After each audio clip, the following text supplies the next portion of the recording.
ऐसे ही लोग रेपिस्ट होते हैं, मर्डरर्स होते हैं और वो हर गंदी हरकत करके कहते हैं कि हाँ ये तो हमारा रिश्ता है। विपक्ष के पास बोलने के लिए कुछ नहीं है। हाँ। आपने देखा कि 2025 के चुनाव में वो 25 पे सिमट करके आ गए।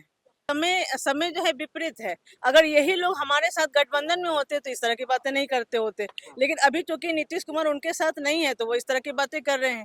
तो मैं समझती हूँ कि सबसे पहले उनको अपनी मानसिक स्थिति का जायजा लेना चाहिए। अच्छा, आज जो परिषद में जो आरजेडी सरकार तब दोषी हो सकती है जब सरकार इसमें नियमन नहीं ले। अगर जो है कि नेट की ही बात करें तो उसमें सीबीआई को केस सौंपा गया, और अगर हम लोग दरभंगा की बात करें तो उसको 1 घंटे से 1.5 घंटे के अंदर जो जो गलत आदमी था उसको पकड़ा गया। हमारे साथ बात करने के लिए जेडीयू के एमएलसी रीना यादव होंगी। क्या हो रहा है सदन में, चाहे विधानसभा हो चाहे विधान परिषद हो? देखिए, आरजेडी की एक महिला विधायक है करिश्मा राय, नीतीश कुमार पर आज उन्होंने ऐसा कहा कि हम मतलब कि बोल ही नहीं सकते। हम थोड़ा-सा आपके इस वीडियो के स्टार्ट में उनका चंक थोड़ा-सा चलवा देंगे, यहाँ तक कि रेपिस्ट तक कह दिया है सत्ताधारी कुछ लोगों को। नीतीश कुमार को आज मतलब कि इतना कहा है ना, मतलब कि सबसे पहले उस पर अगर आप जवाब देना चाहें तो? कहा कि देखिए मानसिक स्थिति सही नहीं है, कभी बुर्का खींच लेते हैं, मतलब जितना बोल सकती थी उतना उन्होंने बोल दिया, आपके नेता थे। देखिए विपक्ष के पास बोलने के लिए कुछ नहीं है। हाँ। आपने देखा कि 2025 के चुनाव में वो 25 पे सिमट करके आ गए। कुछ करने के लिए नहीं है तो सिर्फ बोल ही सकते हैं।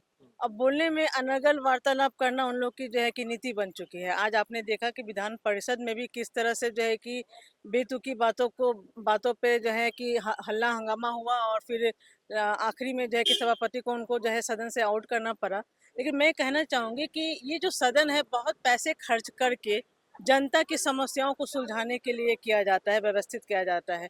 बहुत सारे पैसे जो है जनता के लगे हुए हैं, और इस सदन में आकर के हम लोग बहुत से प्रश्न ऐसे देते हैं जिसके द्वारा जो है जनता की समस्याओं का समाधान हो सकता है।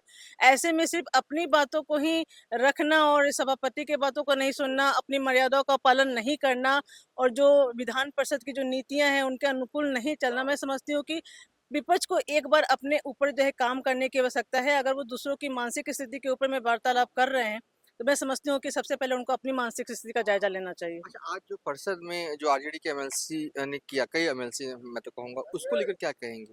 देखिए यही तो मैं कह रही हूँ कि विपक्ष के पास करने के लिए कुछ भी नहीं है। वो सिमट गए 25 के ऊपर, और उनके अंदर खिसियानी बिल्ली खम्बा नोचे वाली जैसी जो है कि स्थिति बन गई है। तो वो कुछ भी बोल करके चर्चा में रहना चाहते हैं, बने रहना चाहते हैं, पेपर में बने रहना चाहते हैं। तो वो ऐसी अनर्गल बातों का वो काम करते हैं, और ऐसी अनर्गल बातों से चाहते हैं कि वो चर्चा में बने रहें। और यही काम आज उन्होंने विधान परिषद में भी किया। जो माननीय हमारे ग्रामीण कार्य मंत्री हमारे अशोक चौधरी जी है, उनको अनर्गल भाषा में उनको अनर्गल बातें कुछ बोली लोग तो गई, कह रहे थे अश्लील गाली बातें वाली बोली भी गई। ग्लॉच हुआ था। जी, उन्होंने कुछ गालियां भी दी जो कि हम लोग जो है अभी बोल नहीं सकते हैं, लेकिन जरूर उसके ऊपर सभापति का जो है अपना नियमन होगा। आने वाले समय में हम लोग उसको देखेंगे। नहीं, सवाल ये है ना अरीना जी, देखिए, आपके नेता नीतीश कुमार को आप लोग कहते हैं विकास पुरुष है, आप लोग कहते हैं कि इतना बड़ा नेता मौजूदा वक्त में नहीं है, लेकिन उसी नीतीश कुमार को एक नहीं, कई विपक्ष के नेता एकदम सीधे तौर पर कह रहे हैं मानसिक स्थिति ठीक नहीं है, मानसिक स्थिति ठीक नहीं है। इस पर आपका क्या रिएक्शन? देखिए ये तो आपको समझना पड़ेगा कि ये समय समय जो है विपरीत है। अगर यही लोग हमारे साथ गठबंधन में होते तो इस तरह की बातें नहीं करते होते, लेकिन अभी चूंकि नीतीश कुमार उनके साथ नहीं है तो वो इस तरह की बातें कर रहे हैं। तो मैं समझती हूँ कि नीतीश कुमार तो वही है, कल भी वही थे, आज भी वही हैं। काम वो पहले भी कर रहे थे, विकास पुरुष वो कल भी थे, विकास पुरुष वो आज भी हैं। लेकिन आज जो है चूंकि वो सत्ता में नहीं है तो वो इस तरह की बातें करके अपने आप को चर्चा में बनाए रखने का काम करते हैं। आप कह रही हैं कि वो 25 पर सिमट गए हैं इसलिए जो है वो ऐसा कर रहे हैं, लेकिन वो कह रहे हैं कि बिहार की महिलाएं सुरक्षित नहीं है, इसलिए वो उन्हें जो है वो मुखर होना पड़ रहा है बिहार की बेटियों के लिए, बिहार की महिलाओं की सुरक्षा के लिए। देखिए आप उनका जो कथन है कि बिहार की बेटियां सुरक्षित नहीं है, मैं कहना चाहूंगी कि ये नीतीश राज है। राम राज्य में भी जो है सीता का हरण हुआ था। इसका ये मतलब नहीं था कि वो राज्य जो है कि सही नहीं था। नीतीश कुमार के राज्य में भी अच्छे काम हुए हैं, महिलाएं सुरक्षित हुई हैं, शासन और सुशासन जो है कि सुव्यवस्थित हुआ है।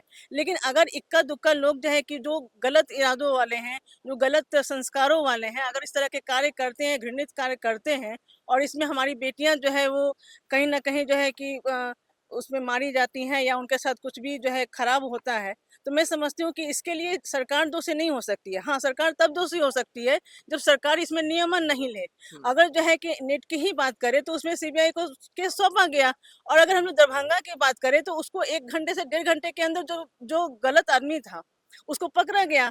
तो इसमें कहाँ, फिर इसमें हम लोग को कार्रवाई करने के लिए और क्या कहा जा सकता है? हम लोग उसको फांसी थोड़ी दे सकते हैं।